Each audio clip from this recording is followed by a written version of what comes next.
徐生，我介紹。如果我想同你 share 咧，咁做得唔得啊？完全唔俾我啦喎。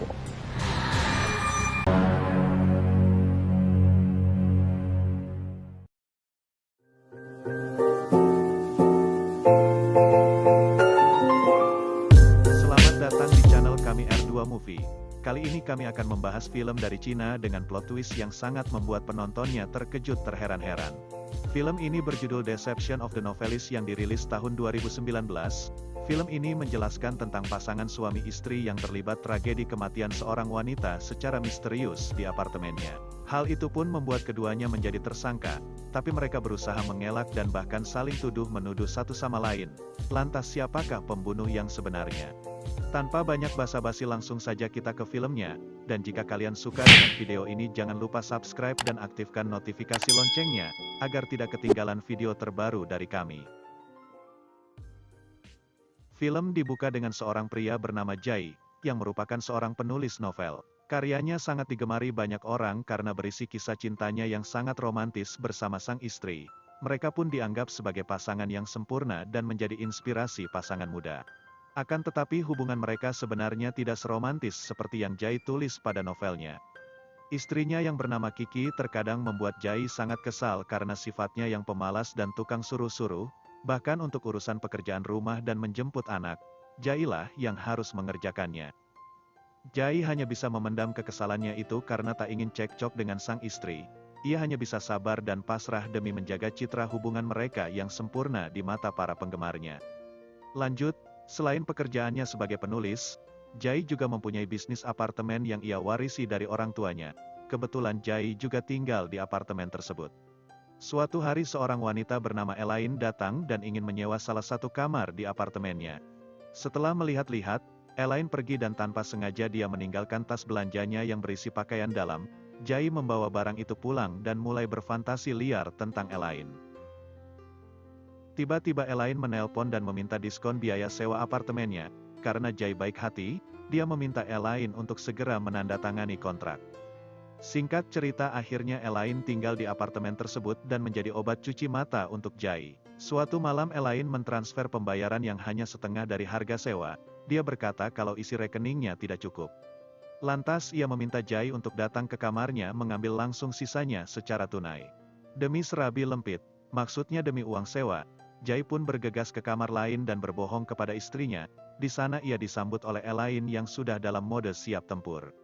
Dengan sangat manja, Elaine beralasan tidak sanggup membayar semua biaya sewa. Dia lantas menawarkan untuk membagi biaya sewa berdua bersama dengan Jai. Dengan begitu, Jai bisa kapan saja datang menginap di dalam kamarnya. Awalnya Jai merasa ragu-ragu, tapi rayuan manja Elaine membuat Jai jadi panas dingin. Dan akhirnya ia tak sanggup lagi menahan gejolak di dalam celananya dan terjadilah adegan mantap-mantap. Kemudian hari berikutnya Jai pun selalu berbohong kepada istrinya untuk keluar berolahraga ke tempat gym. Padahal yang sebenarnya terjadi ia pergi berolahraga di kamar Elaine. Sampai suatu ketika, Elaine kembali berulah dan ingin minta gratis sewa apartemen pada bulan itu. Dia berjanji akan membayar semuanya pada bulan depan. Meski sama-sama enak, tentunya Jai menolak karena sudah terlalu banyak memberi diskon pada Elaine. Untuk meyakinkan Jai, Elaine menulis surat pernyataan kalau Jai bisa melakukan apapun pada dirinya sesuka hati, dan dia tetap akan membayar sewa setiap bulannya. Seketika Jai pun luluh dan siap menerima bayaran sewa kapanpun Elaine bisa. Mereka pun melanjutkan permainan, dan tanpa Jai sadari surat pernyataan yang ditulis oleh Elaine terjatuh ke bawah ranjang. Lanjut cerita, Kiki mulai merasa curiga dengan kelakuan Jai. Dia yang sering pulang terlambat, bahkan hari itu Jai baru ada di rumah saat pagi hari. Sejak saat itu, Kiki akhirnya ikut setiap kali Jai ingin pergi ke tempat gym. Hal itu membuatnya tidak punya kesempatan dan alasan lain untuk bertemu dengan Elaine. Selama berhari-hari ia pun hanya bisa memanfaatkan waktu membuang sampah untuk sekedar beradu bibir dengan Elaine. Karena sudah mulai tak tahan, Jai pun mengatur rencana liburan sementara untuk Kiki. Ia berpura-pura tidak bisa ikut karena ada urusan mendadak yang tidak bisa ditinggalkan. Setelah Kiki pergi, akhirnya Jai punya kesempatan untuk bisa bermantap-mantap dengan Elaine. Lanjut, setelah istrinya pulang, ternyata Jai belum merasa puas dan menghubungi Elaine untuk bermantap-mantap. Tapi kali ini Elaine berani memasang tarif setiap Jai ingin mencuci kerisnya. Tentunya Jai menolak keras dan mengalihkan rudalnya pada istrinya, tapi saat akan melakukan mantap-mantap Kiki menolak karena mereka kehabisan karet pengaman. Jai langsung pergi untuk mengalihkan kekesalannya di tempat gym. Pada suatu hari Jai pun panik, karena Elaine membawa pergi anaknya tanpa sepengetahuannya. Jai pun bergegas mencari Elaine untuk memastikan anaknya baik-baik saja. Untungnya Jai tepat waktu dan menemukan mereka di sebuah taman. Kali ini selain merayu Jai, Elaine ingin meminjam uang yang jumlahnya tidak sedikit. Jai pun hanya bisa pasrah karena Elaine mengancam akan membeberkan hubungan terlarang mereka. Kelakuan Elaine tak berhenti sampai di situ, dia terus memeras Jai dan meminta uang yang lebih besar dari sebelumnya. Bahkan ia mengancam akan menyebarkan video mantap-mantap mereka apabila tidak menuruti kemauannya.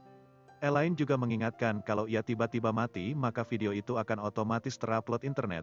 Jai yang merasa kebingungan lantas meminta nasihat pada teman-temannya yang seorang pengacara. Mereka menyarankan agar menghilangkan nyawa Elaine. Tapi tentunya mereka juga mengingatkan bahwa akan sangat sulit untuk lepas dari jeratan kasus pembunuhan. Akan tetapi, Jai tidak menanggapi serius saran dari teman-temannya.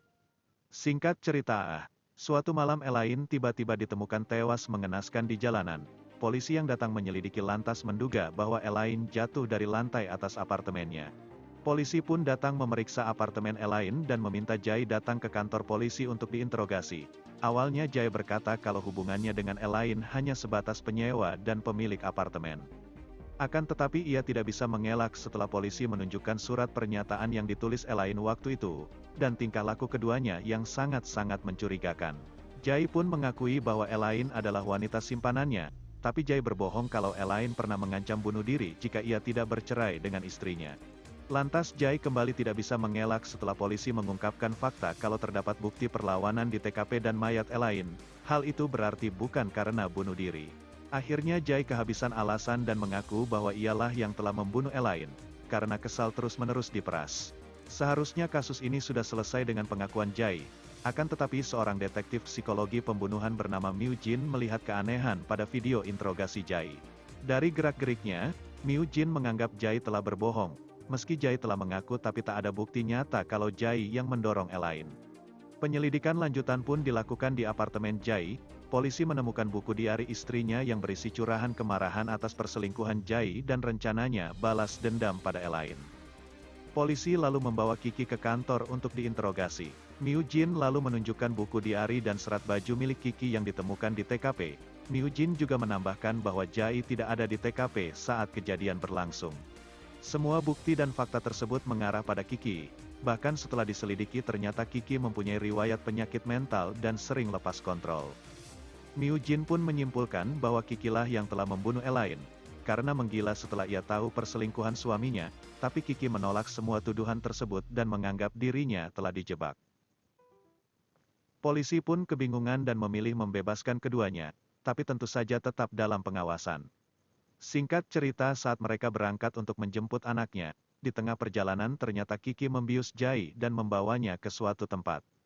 Setelah Jai sadar, Kiki langsung protes karena telah menjebaknya sehingga ia dikejar-kejar oleh polisi. Lantas Jai balik menyalahkan Kiki yang ternyata dari awal sengaja menyewa Elaine untuk mendekati suaminya sendiri. Jadi atas perintah Kiki, Elaine diminta untuk merekam mantap-mantapnya dengan Jai, yang nantinya video itu akan digunakan untuk merusak reputasi suaminya. Karena Kiki sangat membenci Jai yang begitu munafik, penjual kebohongan tentang hubungan mereka dalam karya novelnya. Akan tetapi keserakahan Elaine luput dari Kiki. Elaine malah menggunakan video itu untuk memeras Jai dengan uang yang lebih banyak ketimbang bayaran dari Kiki. Lanjut, Kiki pun melampiaskan kemarahannya dengan menamparkan Jai berkali-kali. Kemudian Jai pun melawan dan berhasil melepaskan diri.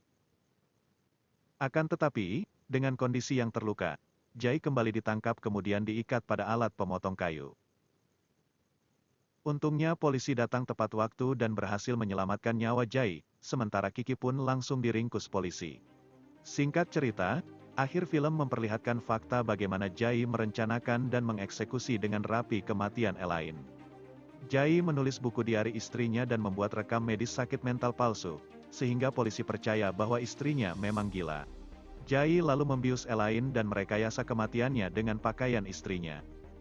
Bahkan ia juga membuat mesin pelontar otomatis agar seakan-akan Elaine didorong oleh seseorang dan membuat alibi dirinya berada di tempat lain ketika kejadian berlangsung. Setelah peristiwa itu Kiki lalu ditangkap dan masuk ke rumah sakit jiwa, sementara Jay lepas dari segala tuntutan dan hidup bebas bersama putranya dan film pun selesai. Sekian dari kami, sampai jumpa di konten selanjutnya.